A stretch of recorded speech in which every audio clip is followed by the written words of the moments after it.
In the early 2160s, the Alliance began aggressive colonization of worlds in the Skyllian Verge, much to the dismay of the Batarians, who had been developing the region for several decades. In 2171, the Batarians petitioned the Council to declare the Verge a zone of Batarian interest. The Council refused, however, declaring unsettled worlds in the region open to human colonization. In protest, the Batarians closed their Citadel embassy and severed official diplomatic relations with the Council, effectively becoming a rogue state. They instigated a proxy war in the Verge by funneling money and weapons to criminal organizations, urging them to strike at human colonies. Hostilities peaked with the Skyllian Blitz of 2176, an attack on the human capital of Elysium by Batarian-funded pirates and slavers. In 2178, the Alliance retaliated with a crushing assault on the moon of Torfin, long used as a staging base by Batarian-backed criminals. In the aftermath, the Batarians retreated into their own systems and are now rarely seen in Citadel space. Driven from their home system by the Geth nearly 3 centuries ago, most Quarians now live aboard the Migrant Fleet, a flotilla of 50,000 vessels ranging in size from passenger shuttles to mobile space stations. Home to 17 million Quarians, the flotilla understandably has scarce resources. Because of this, each Quarian must go on a rite of passage known as the pilgrimage when they come of age. They leave the fleet and only return once they have found something of value they can bring back to their people. Other species tend to look down on the Quarians for creating the Geth, and for the negative impact their fleet has when it enters a system. This has led to many myths and rumors about the Quarians, including the belief that underneath their clothes and breathing masks, they are actually cybernetic creatures, a combination of organic and synthetic parts. The Citadel is an ancient... Citadel space is an unofficial term referring to any region of space controlled by a species that acknowledges the authority of the Citadel Council. At first glance, it appears this territory encompasses most of the galaxy. In reality, however, less than 1% of the stars have been explored. Even Mass Effect FTL drive is slow relative to the volume of the galaxy. Empty space and systems without suitable drive discharge sites are barriers to exploration. Only the mass relays allow ships to jump hundreds of light years in an instant, the key to expanding across an otherwise impassable galaxy. Whenever a new relay is activated, the destination system is rapidly developed. From that hub, FTL drive is used to expand to nearby star clusters. The result is a number of densely developed clusters, thinly spread across the vast expanse of space, connected by the mass relay network. Pharos is a habitable world in the Attican Beta cluster. 2/3 of the habitable surface is covered with the ruins of a crumbling Prothean megatropolis. In the millennia since the Prothean extinction, the ruins have been repeatedly picked over by looters many times. Pharos was considered a poor prospect for colonization, as little open ground remains for agriculture. The only sizable freshwater sources are the poles, which are tapped by the decaying Prothean aqueduct systems. The dead cities, while in good condition considering their antiquity, are of uncertain stability. Ground level is congested by a dozen meters of fallen debris, and the air is fouled by dust. In 2178, the Human Exogeny Corporation announced its intention to place a permanent colony on Pharos to thoroughly explore the ruins. The pioneer settlement was placed on the upper levels of several intact skyscrapers, using the surviving Prothean aqueducts and rooftop hydroponic gardens to support the population. Noveria is a cool, rocky world with most of its hydrosphere locked up in massive glaciers. A privately chartered colony world, the planet is owned by the Noveria Development Corporation Holding Company. The NDC is funded by investment capital from 24 high-technology development firms and administrated by an executive board representing their interests. The investors built remote hot labs in isolated locations across Noveria's surface. These facilities are used for research too dangerous or controversial to be performed elsewhere, as Noveria is technically not part of Citadel space and therefore exempt from Council law. By special arrangement, Citadel Special Tactics and Reconnaissance agents have been granted extraterritorial privileges, but it remains to be seen how committed the Executive Board is to that principle. Given its unique situation, it is understandable that Noveria is often implicated in all manner of wild conspiracy theories. There are between 200 and 400 billion stars in the galaxy, and less than 1% of them have ever been visited or had their systems properly surveyed. Humanity's early expansion into the Attican Traverse was haphazard, a desperate race to claim habitable planets where populations can be economically settled. Ignored in the wake of this land grab were thousands of less hospitable worlds, each potentially rich with industrial resources. The wealth of entire solar systems lies untapped, waiting for corporate survey teams or independent pioneers to discover and exploit them. However, this is not an easy task. In addition to the environmental hazards, the fact that uncharted worlds are largely ignored makes them popular bases for criminals, revolutionaries, cults, and others who wish to remain unnoticed by galactic society. Faster-than-light drives use element zero cores to reduce the mass of the ship, allowing higher rates of acceleration. This effectively raises the speed of light within the mass effect field, allowing high-speed travel with negligible relativistic time dilation effects. Starships still require conventional thrusters, chemical rockets, commercial fusion torch, economy ion engine, or military anti-proton drive, in addition to the FTL drive core. With only a core, a ship has no motive power. The amount of ESO and power required for a drive increases exponentially to the mass being moved and the degree it is being lightened. Very massive ships, or very high speeds, are prohibitively expensive. If the field collapses while the ship is moving at faster than light speed, the effects are catastrophic. The ship is snapped back to sublight velocity, the enormous excess energy shed in the form of lethal Cherenkov radiation.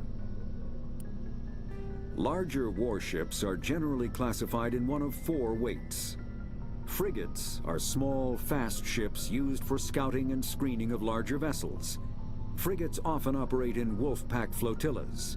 Cruisers are middleweight combatants, faster than dreadnoughts and more heavily armed than frigates. Cruisers are the standard patrol unit and often lead frigate flotillas. Dreadnoughts are kilometer-long capital ships mounting heavy, long-range firepower. They are only deployed for the most vital missions.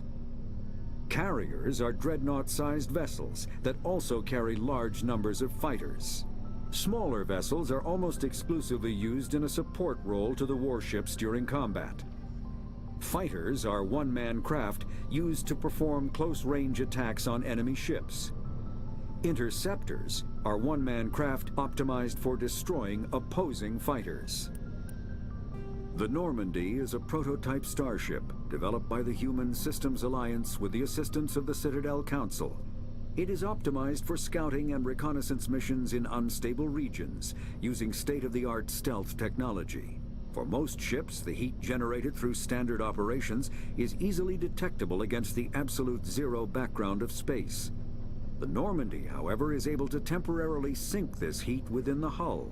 Combined with refrigeration of the exterior hull, the ship can travel undetected for hours or drift passively for days of covert observation. This is not without risk. The stored heat must eventually be radiated, or it will build to levels capable of cooking the crew alive. Another component of the stealth system is the Normandy's revolutionary Tantalus drive, a Mass Effect core twice the standard size. The Tantalus drive generates mass concentrations that the Normandy falls into, allowing it to move without the use of heat-emitting thrusters. Biotics is the ability of rare individuals. An artificial intelligence is a self-aware computing system capable of learning and independent decision-making. Creation of a conscious AI requires adaptive code, a slow, expensive education, and a specialized quantum computer called a blue box. An AI cannot be transmitted across a communication channel or computer network. Without its blue box, an AI is no more than data files. Loading these files into a new blue box will create a new personality, as variations in the quantum hardware and runtime results create unpredictable variations. The Geth serve as a cautionary tale against the dangers of rogue AI, and in Citadel space, they are technically illegal. Advocacy groups argue, however, that an AI is a living, conscious entity, deserving the same rights as organics. They argue that continued use of the term artificial is institutionalized racism on the part of organic life. The term synthetic is considered the politically correct alternative. Combat hard suits use a dual-layer system to protect the wearer. The inner layer consists of fabric armor with kinetic padding. Areas that don't need to be flexible, such as the chest or shins, are reinforced with sheets of lightweight, ablative ceramic. The outer layer consists of automatically generated kinetic barriers. Objects traveling above a certain speed will trigger the barrier's reflex system and be deflected, provided there is enough energy left in the shield's power cell. Armored hard suits are sealable to protect the wearer from extremes of temperature and atmosphere. Standard equipment includes an onboard mini-frame and a communications, navigation, and sensing suite. The mini-frame is designed to accept and display data from a weapon's smart targeting system to make it easier to locate and eliminate enemies. Kinetic barriers, more commonly called shields, provide protection against most mass accelerator weapons. Whether on a starship or a soldier's suit of armor, the basic principle remains the same. Kinetic barriers are repulsive mass effect fields, projected from tiny emitters. These shields safely deflect small objects traveling at rapid velocities. This affords protection from bullets and other dangerous projectiles, but still allows the user to sit down without knocking away their chair. The shielding afforded by kinetic barriers does not protect against extremes of temperature, toxins, or radiation. A mass accelerator propels a solid metal slug using precisely controlled electromagnetic attraction and repulsion. The slug is designed to squash or shatter on impact, increasing the energy it transfers to the target. If this were not the case, it would simply punch a hole right through, doing minimal damage. Accelerator design was revolutionized by Element Zero. A slug lightened by a mass effect field can be accelerated to greater speeds, permitting projectile velocities that were previously unattainable. If accelerated to a high enough velocity, a simple paint chip can impact with the same destructive force as a nuclear weapon. However, mass accelerators produce recoil equal to their impact energy. This is mitigated somewhat by the mass effect fields that rounds are suspended within. But weapon recoil is still the prime limiting factor on slug velocity. Medigel is a common medicinal salve used by paramedics, EMTs, and military personnel. It combines several useful applications: a local anesthetic, disinfectant, and clotting agent all in one. Once applied, the gel is designed to grip tight to flesh until subjected to a frequency of ultrasound. It is sealable against liquids, most notably blood, as well as contaminants and gases. The gel is a genetically engineered bioplasm created by the CERTA Foundation, a medical technology megacorp based on Earth. Technically, Medigel violates Council laws against genetic engineering, but to date, it has proved far too useful to ban. All modern infantry weapons, from pistols to assault rifles, use micro-scaled mass accelerator technology. Projectiles consist of tiny metal slugs suspended within a mass-reducing field, accelerated by magnetic force to speeds that inflict kinetic damage. The ammo magazine is a simple block of metal. The gun's internal computer calculates the mass needed to reach the target based on distance, gravity, and atmospheric pressure, then shears off an appropriate-sized slug from the block. A single block can supply thousands of rounds, making ammo a non-issue during any engagement. Top-line weapons also feature smart targeting, that allows them to correct for weather and environment. Firing on a target in a howling gale feels the same as it does on a calm day at the practice range. Smart targeting does not mean a bullet will automatically find the mark every time the trigger is pulled. It only makes it easier for the marksman to aim.